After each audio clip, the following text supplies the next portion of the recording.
الرجیم بسم اللہ الرحمن الرحیم ان اللہ وملائکتہ یصلون علی النبی یا ایھا الذین آمنوا صلوا علیہ وسلموا تسلیما اللہم صل علی سیدنا مولانا محمد وعلی آل سیدنا مولانا محمد وبارک وسلم صلاۃ وسلاما علیک یا سیدی یا حبیبی یا رسول اللہ صلی اللہ تعالی علیہ وسلم۔ معزز حاضر محترم سامعین کرام، آئیے کچھ سننے اور سنانے سے قبل ہم اور آپ مل کر انتہائی عقیدت و محبت کے ساتھ حضور آقائے نمدار سرور کنمکا سارے عالمین کے مختار، مدینے کے تاجدار، مکے کے سردار، سید الابرار جناب احمد مصطفیٰ محمد مصطفیٰ صلی اللہ تعالی علیہ وسلم کی بارگاہ میں ایک مرتبہ محبت و عقیدت کے ساتھ بآواز بلند درود و سلام کا نذرانہ پیش کر لیں۔ اللہم صلی علی سیدنا مولانا محمد وعلی آل سیدنا مولانا محمد وبارک وسلم صلاۃ و سلاما علیک یا سیدی یا حبیبی یا رسول اللہ صلی اللہ تعالی علیہ وسلم۔ معزز حاضر محترم سامعین کرام، جیسا کہ آج کے دن کے حوالے سے اور آج کے موضوع کے متعلق آپ نے سماعت کیا کہ آج جس موضوع پر ہم گفتگو کریں گے شب برات کے متعلق، اور یہ شب برات کا جو موضوع ہے انتہائی طویل موضوع ہے، اور اس رات کی عظمتیں، برکتیں، اس کی فضیلتیں بے شمار بیان کی گئی ہے، لیکن اس کے تفصیلی خطابات انشاءاللہ آج رات میں جو خطابات رہیں گے مسجد محمودہ بیگم صاحبہ شجاعیہ کالونی میں 8:30 بجے سے انشاءاللہ تعالی شب برات کے تعلق سے خطاب ہوگا، اور اس کے بعد انشاءاللہ مسجد سیدنا ابوبکر صدیق رضی اللہ تعالیٰ عنہ میں قریب 10 بجے سے انشاءاللہ خطاب ہوگا۔ اس طرح دیگر مساجد میں شب برات کے حوالے سے چند باتیں بیان کی جائے گی، لیکن آج چونکہ آج ہی وہ رات ہے تو اس رات کے حوالے سے جو اہم بات آپ کو اور مجھے جو سمجھنی ہے وہ بات یہ ہے کہ شب برات یہ وہ مقدس رات ہے جس رات کے بارے میں نبی پاک علیہ الصلوۃ والسلام نے اس کے فضائل، اس کی برکتیں، اس رات کی اہمیت کو نبی پاک علیہ الصلوۃ والسلام نے بے شمار احادیث کریمہ میں بیان فرمایا ہے۔ لیکن افسوس کے ساتھ ہمارے معاشرے میں چند ایسے ناواقف اور جاہل اور بد عقیدہ لوگ نظر آتے ہیں جو شب برات میں عبادت کرنے والوں پر طعن کرتے ہیں، عبادت کرنے والوں پر اعتراضات کرتے ہیں، اور یہ بھی کہتے ہیں کہ شب برات میں عبادت، شب برات میں جاگنا، شب برات میں اعمال صالحہ کرنا، نعوذ باللہ یہ سب بدعتیں ہیں، یہ سب ناجائز ہے۔ اس طرح کی باتیں کہنے والے بھی ہمارے معاشرے میں بہت زیادہ تعداد میں بڑھتے ہوئے نظر آ رہے ہیں، لیکن ہمارا یہ عقیدہ اور ہماری یہ ذمہ داری بنتی ہے کہ ہم اپنے عقیدے کو اہل سنت والجماعت کے عقیدے کے مطابق رکھیں۔ اہل سنت والجماعت کے جتنے معمولات ہیں، اہل سنت والجماعت کے جتنے عقائد ہیں، یہ سب قرآن و حدیث سے بالکل عین ثابت ہے۔ یہ بات اور ہے اگر کسی کو پتہ نہیں ہے تو یہ اس کی اپنی ناواقفیت ہے، جہالت ہے۔ ایک حدیث پاک میں آپ کو سناؤں گا، سنن ابن ماجہ شریف کی حدیث پاک ہے۔ نبی پاک علیہ الصلوۃ والسلام نے ارشاد فرمایا، اذا کانت لیلۃ النصف من شعبان فقوموا لیلہا وصوموا نہارہا، کہ لوگوں جب شعبان کی 15ویں رات آ جائے، یعنی شب برات آ جائے، یہ نصف شعبان المعظم ہے، جب شب برات آ جائے تو نبی پاک علیہ الصلوۃ والسلام نے فرمایا کہ رات میں قیام کرو اور دن میں روزہ رکھو۔ رات میں قیام کا مطلب یہ ہے کہ رات میں عبادت کرو، ذکر و اذکار کرو، تسبیح و تلاوت کرو، درود و سلام پڑھو، اعمال صالحہ کرو، رات میں قیام کرو، اور جب دن آ جائے یعنی کل کا جو دن آئے گا اس دن روزہ رکھو۔ اس کی فضیلت کیا ہے؟ حضور نے فرمایا کہ اللہ تبارک و تعالی جب سورج غروب ہوتا ہے، غروب آفتاب کے ساتھ ہی رات کا آغاز ہوتا ہے، اور حضور نے فرمایا کہ جیسے ہی سورج غروب ہوتا ہے اللہ تعالیٰ آسمان دنیا یعنی پہلے آسمان کی طرف اپنی تجلی کو ظاہر فرماتے ہیں، خداوند قدوس اپنی تجلی کو ظاہر فرماتے ہیں، اور رب تعالیٰ بندوں سے پوچھتا ہے، بندوں کو آواز دیتا ہے، الا من مستغفر فاغفر له، الا مسترزق فارزقه، الا مبتلا فاعافيه، الا کذا حتی یطلع الفجر۔ نبی پاک علیہ الصلوۃ والسلام نے فرمایا سورج غروب ہوتے ہی اللہ کی طرف سے یہ آواز آتی ہے کوئی آج کی رات اللہ کی بارگاہ میں اپنے گناہوں سے معافی مانگنے والا، میں اس کی بخشش و مغفرت فرما دوں۔ ہے کوئی آج کی رات جو اللہ کی بارگاہ میں رزق کا طلبگار ہے، میں اس کے لیے رزق کے دروازے کھول دوں۔ ہے کوئی آج کی رات جو اللہ کی بارگاہ میں اپنی مصیبت اور اپنی تکلیف آزمائشوں میں گرفتار ہے اور وہ اللہ سے عافیت مانگے، اللہ تعالیٰ امن و عافیت عطا فرمائے۔ ہے کوئی اس طرح یہ سوالات، یہ آوازیں، یہ ندائیں ساری رات بھر ہوتی رہتی ہے، یہاں تک کہ صبح صادق کا وقت آ جائے تب تک اللہ کی طرف سے آواز آتی رہتی ہے۔ تو آج اس حدیث پاک کی روشنی میں ہم کو یہ پیغام مل رہا ہے کہ شب برات میں عبادتیں کرنا، دعائیں مانگنا، استغفار کرنا، اللہ کی بارگاہ میں رزق کے طلبگار ہونا، امن و عافیت مانگنا، اس بات کا حکم خود میرے آقا کریم صلی اللہ علیہ وسلم نے حدیث پاک میں عطا فرمایا ہے۔ تو بہرحال یہ شب برات یہ عبادت کی رات ہے، اور یہاں پر ایک اہم چیز جو حضور نے بیان کی، پہلی چیز تو استغفار،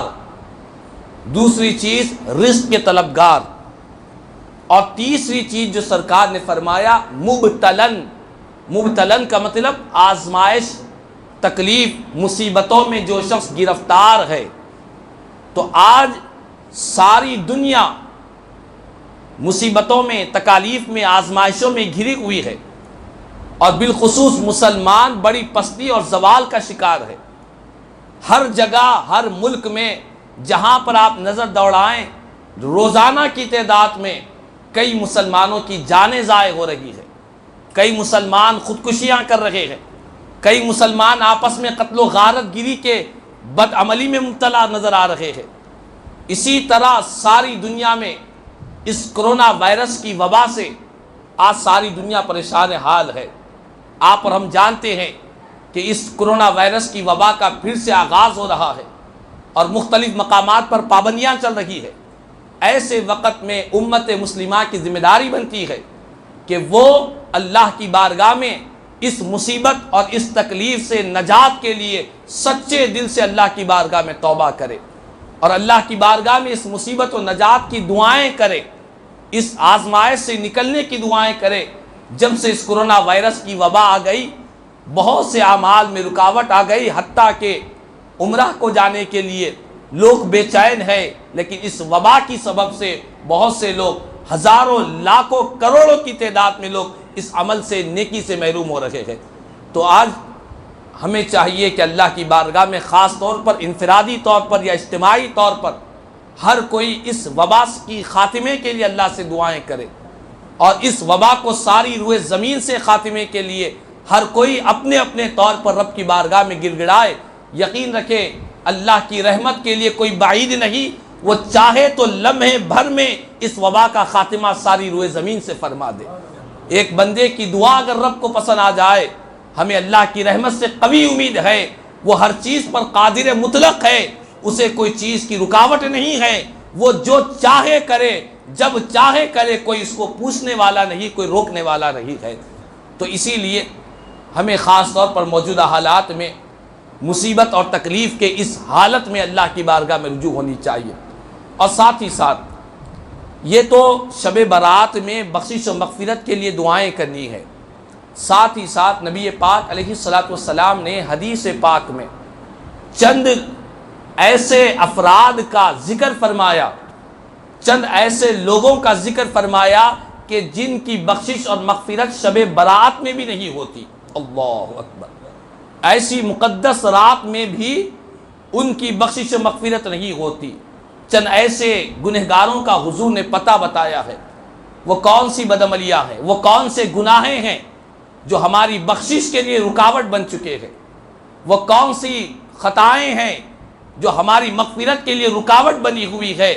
قربان جائے میرے آقا کریم صلی اللہ علیہ وسلم نے اپنی امت کو ان گناہوں کا بھی ذکر فرمایا ہے،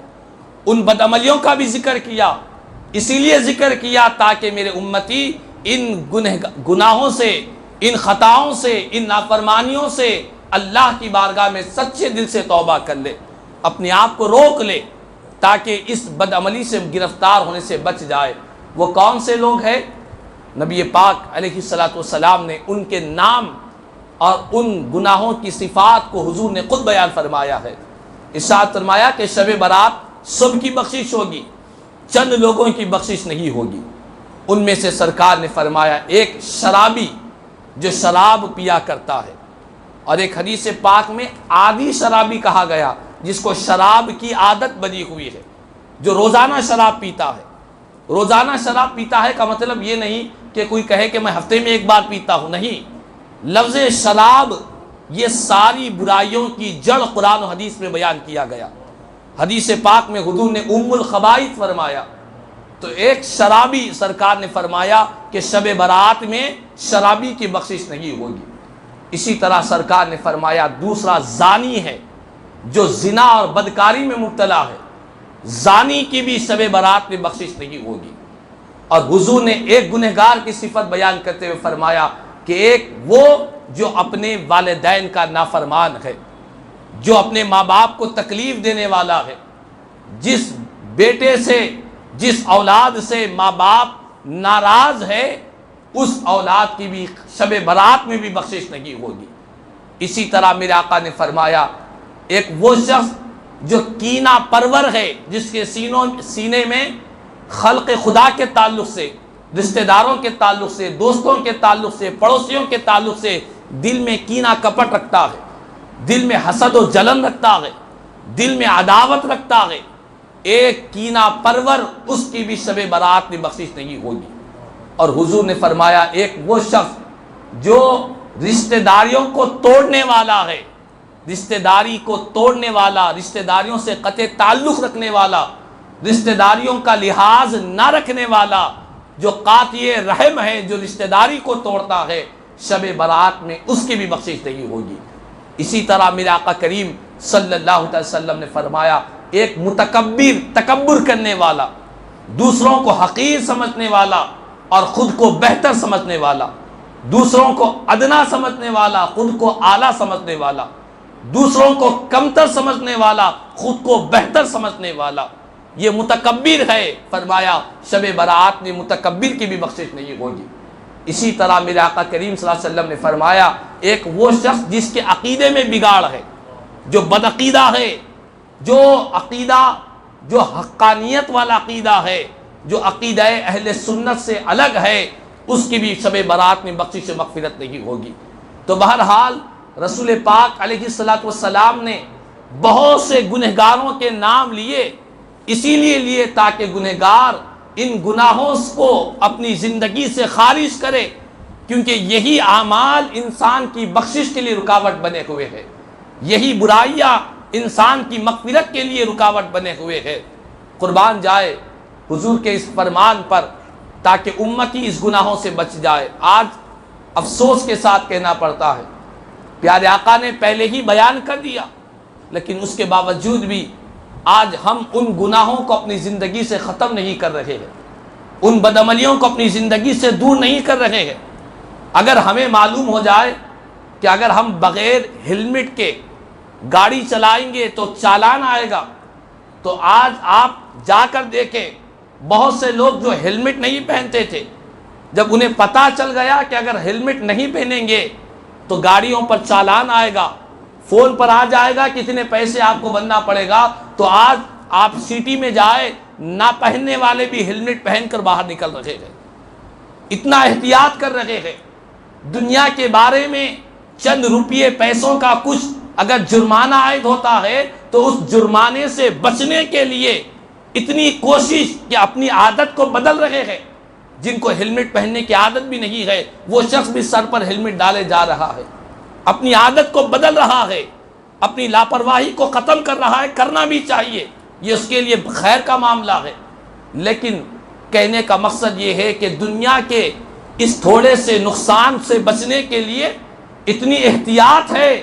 لیکن میرے آقا کریم صلی اللہ علیہ وسلم ہمیں جہنم سے بچانے کے لیے راستے بیان فرما رہے ہیں۔ جہنم میں جو چیز جانے کو راستہ لے جا رہی ہے اس سے بچانے کے لیے میرے آقا راستہ بیان کر رہے ہیں، پھر بھی ہم آخرت کے ان معاملات سے غافل ہے، غفلت میں پڑے ہوئے ہیں۔ لیکن یاد رکھ لے، انسان کی اصل کامیابی یہ ہے، اللہ کا کلام قرآن کہتا ہے فَمَنْ زُحْزِحَ عَنِ النَّارِ وَأُدْخِلَ الْجَنَّةَ فَقَدْ فَازَ، کہ جس بندے کو جہنم کی آگ سے بچا لیا گیا اور جس کو جنت میں داخل کر دیا گیا، حقیقت میں وہی شخص کامیاب شخص ہے۔ جہنم سے بچنے والا، جس کو جنت کا پروانہ مل جائے، وہی شخص حقیقت میں کامیاب ہے، کامران ہے، بامراد ہے، فوز و فلاح اسی کے مقدر میں ہے۔ لیکن امت مسلمہ کی اکثریت ان گناہوں میں کثرت کے ساتھ گرفتار ہے۔ ماں باپ کی نافرمانی یہ ہر گھر میں پائی جا رہی ہے، رشتہ داریوں کو توڑنا، قطع تعلقی یہ ہر خاندان کے اندر پائی جا رہی ہے، کینہ پروری، لوگوں سے کینہ کپٹ رکھنا، آج ہر انسان کے سینے کے اندر خلق خدا کے تعلق سے حسد و جلن ہے اور برائیوں کو دلوں میں بسائے پھر رہا ہے۔ اسی طرح شراب، اسی طرح قتل و غارت گیری، اسی طرح بدعقیدگی، تکبر، فقر، گھمنڈ، یہ ساری برائیاں آج امت مسلمہ کے اندر بہت عروج پر دکھائی دے رہی ہے۔ اگر ہم چاہتے ہیں کہ شب برات، آج کی یہ رات ہماری بخشش کی رات ہو جائے، ہماری مغفرت کی رات ہو جائے، تو میری اور آپ کی اور دنیا کے سارے مسلمانوں کی یہ کوشش ہونی چاہیے کہ ہم ان تمام گناہوں سے اللہ کی بارگاہ میں رجوع ہو جائے، ان تمام برائیوں کو اپنی زندگی سے ختم کرنے کا اللہ کی بارگاہ میں عہد کرے، وعدہ کرے کہ مولا یہ جو برائیاں ہماری زندگیوں میں آ چکی ہے، اس رات کے صدقے میں ہم ضرور بضرور تیری بارگاہ میں عہد کرتے ہیں کہ ان گناہوں سے اپنے رشتے کو توڑ دیں گے اور نیکیوں سے محبت کریں گے، اعمال صالحات سے محبت کریں گے۔ رشتہ داریاں ختم ہیں، آج کی رات کا موقع ہے کہ آج ہم اپنے روٹھے ہوئے رشتہ داروں کو منا لیں، اپنے ناراض رشتہ داروں کو منا لے۔ ماں باپ ناراض ہے، آج اللہ نے وقت دیا ہے اپنے والدین کو یا دونوں میں سے کوئی ایک ہے ان کو راضی کر لے، معافی مانگ لے، اللہ تبارک و تعالیٰ کی رحمتیں ہماری زندگیوں میں داخل آئے گی، اللہ کی مغفرتیں ہم کو نصیب ہوگی۔ اگر ہم چاہتے ہیں کہ آج کی رات ہماری بخشش کی رات ہو جائے، ہماری مغفرت کی رات ہو جائے، ایک قیدی کو، ایک ملزم کو عدالت اس کے الزام سے بری کر دیتی ہے اور کہتی ہے کہ تمہیں باعزت بری کر دیا جاتا ہے، تو اس ملزم کی خوشی کا کیا عالم ہوگا، وہ کتنا مسرور نہیں ہوگا کہ جو الزامات لگائے گئے تھے، جو مجھ پر دفعات لگائے گئے تھے، وہ الزامات ختم کر دیے گئے، تو اس ملزم کی خوشی کا کوئی ٹھکانہ نہیں ہوگا، جبکہ یہ دنیا کی زندگی ایک عارضی زندگی ہے، اس دنیا کی زندگی یہ فانی زندگی ہے، اس میں اگر ہم کسی جرم سے بری ہو جائے تو ہم بڑے خوش ہوتے ہیں، لیکن قربان جائے آج کی رات وہ رات ہے جس رات اللہ تعالی ہمیں جہنم سے نجات کرنے کا پروانہ عطا فرما رہا ہے۔ میرے آقا نے فرمایا کہ شب برات اللہ تعالیٰ قبیلہ بنو کلب کی بکریوں کے جسم پر جتنے بال ہیں اتنے گنہگاروں کی بخشش فرما دیتا ہے۔ تو آج کی رات بخشش کی رات ہے، مغفرت کی رات ہے، اللہ نے ہمیں یہ رات عطا فرمائی ہے، ہمیں اس رات کو غنیمت سمجھنا چاہیے، اور جو احادیث کریمہ میں سرکار نے جن گناہوں کا تذکرہ کیا ہے وہ حقوق اللہ اور حقوق العباد، ان دونوں معاملات میں جو کوتاہیاں ہو رہی ہے، ہمیں ان کوتاہیوں سے غفلت سے بیدار ہو کر اللہ کی بارگاہ میں توبہ کرنی چاہیے۔ آخری بات، آج شب برات ہے، اس کے تعلق سے امام بیہقی رحمۃ اللہ تعالی علیہ نے شعب الایمان میں اس حدیث پاک کو نقل فرمایا۔ اس حدیث کے راوی مولا کائنات، شیر خدا، شہنشاہ ولایت، باب العلم، حیدر کرار، حضرت سیدنا علی مرتضیٰ کرم اللہ وجہہ رضی اللہ تعالیٰ عنہ اس حدیث کے راوی ہے۔ فرماتے ہیں کہ ایک مرتبہ شعبان کی 15ویں رات تھی، میں نے نبی پاک علیہ السلام کو دیکھا کہ پیارے آقا 14 رکعات نفل نماز ادا فرمائے۔ کتنے رکعات؟ 14 رکعات نفل نماز ادا فرمائے، 2 رکعات سے۔ نماز کے بعد حضور تشریف فرما ہوئے اور پیارے آقا سورہ فاتحہ 14 مرتبہ تلاوت فرمائے، اس کے بعد سورہ اخلاص، سورہ فلق، سورہ ناس، یہ تینوں صورتیں قرآن مجید کی آخری صورتیں ہیں۔ حضور نے ان تینوں صورتوں کو یہ کے بعد دیگرے 14 مرتبہ سرکار نے تلاوت فرمائے۔ اس کے بعد نبی پاک علیہ السلام ایک مرتبہ آیت الکرسی،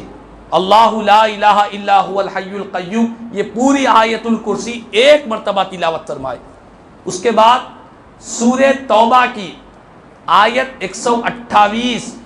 لقد جاءکم رسول من انفسکم، یہ جو آیت ختم قرآن میں پڑھی جاتی ہے،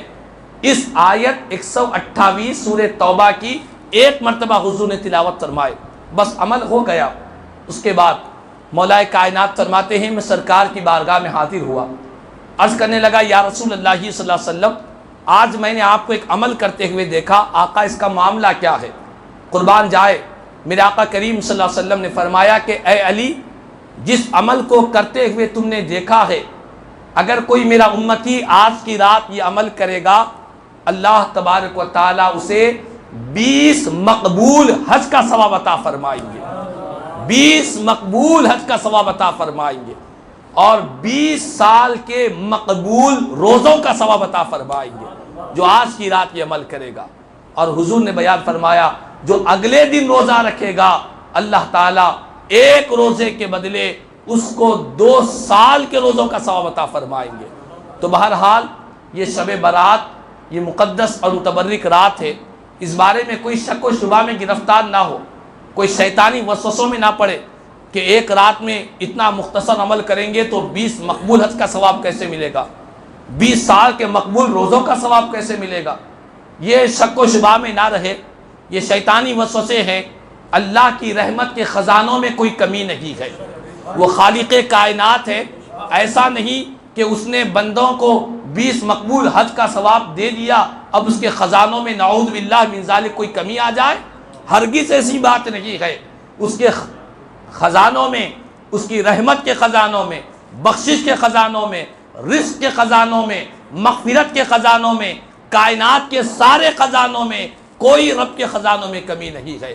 جب سے دنیا کا آغاز ہوا ہے تب سے لے کر آج تک ساری مخلوقات کو کھلا رہا ہے، ساری مخلوقات کو پلا رہا ہے، پیٹ بھر کر کھلا رہا ہے، نیند بھر کر سلا رہا ہے، پھر بھی اس کی کوئی خزانوں میں کمی نہیں، وہ قیامت تک کھلاتا رہے گا۔ تب بھی جنت میں جانے کے بعد اپنے محبوب کے غلاموں کی ضیافت بھی کرے گا، تب بھی اس کے خزانوں میں کوئی کمی ہونے والی نہیں۔ تو بہرحال یہ شیطانی وسوسوں سے نکل جائے، کیونکہ میں نے دیکھا ہے